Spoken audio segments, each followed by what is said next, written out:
नमस्कार, आप देख रहे हैं सिटी पोस्ट लाइव और फिलहाल अभी हमारे साथ हैं पप्पू यादव, जो अपने बेबाकी बोल के लिए और सच के लिए जाने जाते हैं। लगातार सरकार के ऊपर हमला ये करते रहते हैं जिससे सरकार अपने काम को ठीक से करे। सर, स्वागत है सिटी पोस्ट में। बिहार की हालत बहुत ही नाजुक बनी हुई है। बाढ़ की स्थिति जो है वो बड़ा दर्दनीय है। इस पर आप क्या सरकार से कहेंगे और क्या प्रतिक्रिया है?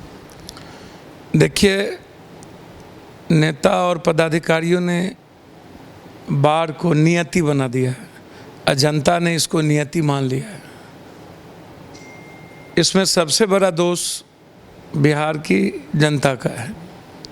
वो स्वीकार कर लिया है कि हमें ये प्रकोप मानवीय आपदा नहीं है, ये मानवीय आपदा नहीं है, प्राकृतिक आपदा है, जबकि ये मानवीय आपदा है। पदाधिकारी नेता की जुगलबंदी के कारण लगातार सैकड़ों वर्षों से बाढ़ के ये हालात हैं।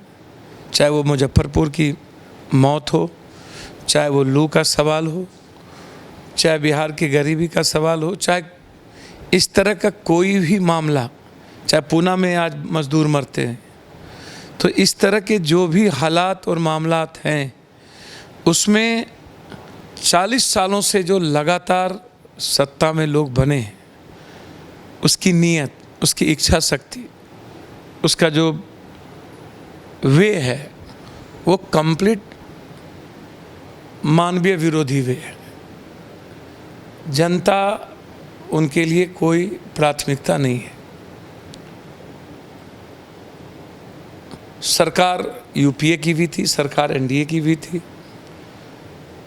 जब सरकार में हम नहीं रहते हैं या जब कोई आलोचना करनी होती है तो मुख्यमंत्री, प्रधानमंत्री सभी लोग ट्वीट करते हैं, हेलीकॉप्टर से घूमते हैं।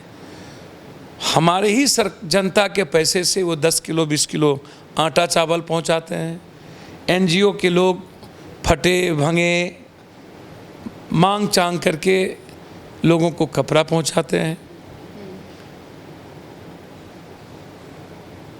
और फिर बाबाई भी लूटते हैं। 5,000 करोड़ रुपये का बाढ़ का पैसा आज तक नहीं गया। फरक्का बांध और भीमनगर बांध,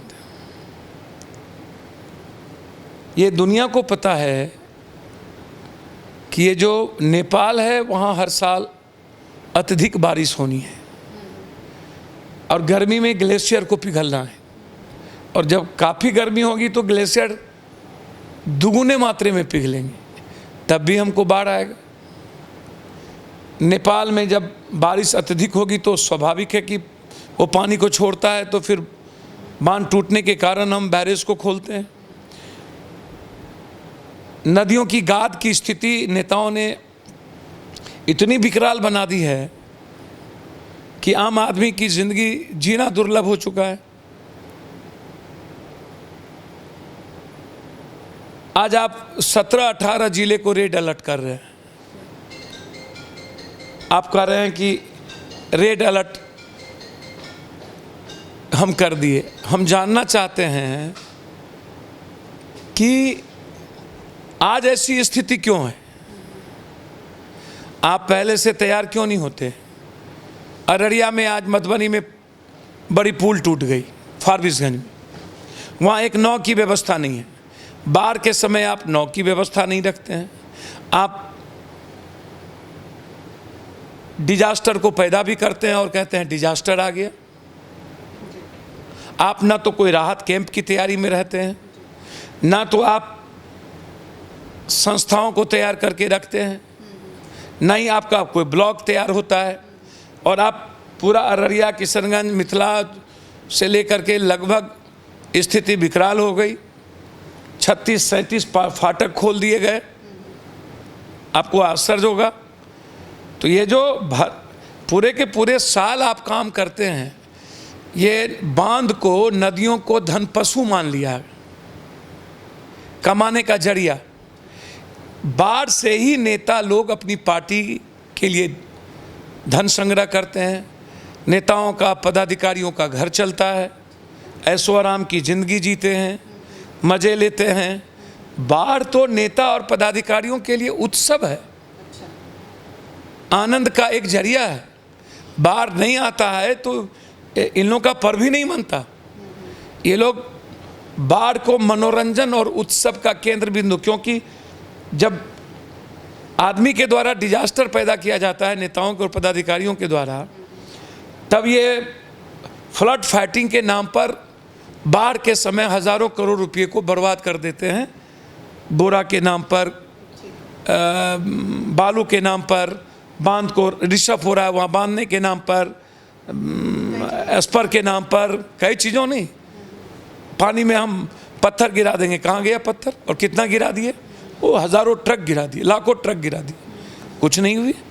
बांध इतने क्यूब पानी थे, स्थिति बुरी थी। और आप आश्चर्य व्यक्त करेंगे, राहत के नाम पर हज़ारों करोड़ लूट लिया जाता, कैंप 2 दिन खोल करके बंद कर दिया जाता, खिचड़ी खिला करके बंद, और वो भी जनता का ही पैसा, और जनता पर धौंस भी जमाते हैं। हमने तो आपको दिया था, जनता मान भी लेती है हमको बाढ़ में 3 से 4 महीना पिकनिक मनाना है। क्या होगा, ये तो भगवान ने ऐसा कर दिया, हमारी किस्मत में लिखा था, हम स्वीकार कर चुके हैं। कुछ गाय मरेंगे, कुछ लोग मरेंगे, कुछ बकरी मरेगी, फिर हम बांधों पर जाएंगे, नई नई गाड़ियाँ आएंगी, नेतागिरी नेता चमकाएंगे, लोकसभा विधानसभा में एक दिन हंगामा हो जाएगा, विपक्ष अपनी फॉर्मेलिटीज़ ख़त्म कर लेंगे, विपक्ष को भी पैसा पहुंच जाएगा, सभी लोग हमाम में सब नंगे। ये बाढ़ का निदान आज तक किसी ने नहीं चाहा, और ये नेताओं की एक नहीं कई बार बोल है, बाढ़ तो आना ही है, बाढ़ तो नियति है, बाढ़ आएगा तो लोग मरेंगे, हम क्या कर सकते हैं, उसके सामने किसी की नहीं चलती। ये नेताओं की बोल है। आज की स्थिति यह है कि आज सरकार के पास ना तो सरकार को पूरा का पूरा निषाद समाज के हाथ में नाव को फ्री करना चाहिए।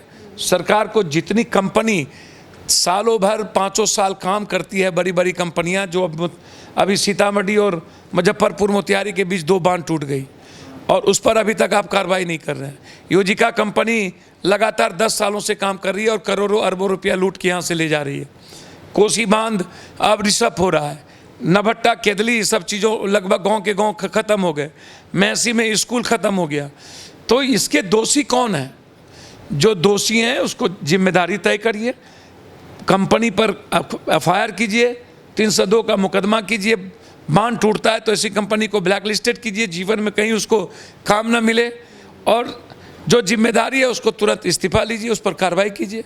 तो ये आप बाढ़ का मतलब कंप्लीट रूप से अगला सत्ता इसी में 2020 का चुनाव इसी बाढ़ के पैसे से लड़ लेना है सत्ता पक्ष और विपक्ष को, तो आदमी तो मरेगा, आदमी की तो नियति हो चुकी है। इसीलिए यह जो बाढ़ है ये मनुष्य की जो सोच है, बिहार की जो आम जनता की सोच है, इसमें कंप्लीट वोट और सियासत का कोई लेना देना नहीं है। वोट और सियासत तो इससे मिलता नहीं है, तो गरीब आदमी है, इससे तो हम जात और धर्म के आधार पर, पैसे के आधार पर वोट ले ही लेते हैं।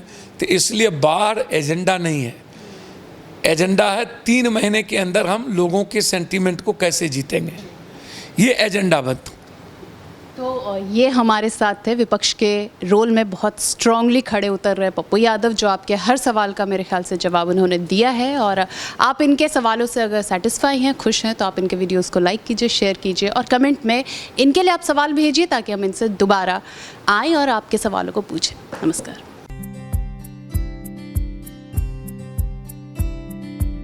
क्या आप जानते हैं कि घर बैठे आप अपनी स्वास्थ्य समस्याओं का सलूशन पा सकते हैं सॉफ्ट केयर मोबाइल ऐप के द्वारा। अधिक जानकारी के लिए आप संपर्क कर सकते हैं। हमारे फोन नंबर्स हैं 9472981111, 9472982222। Soft care app, solution at your finger tips.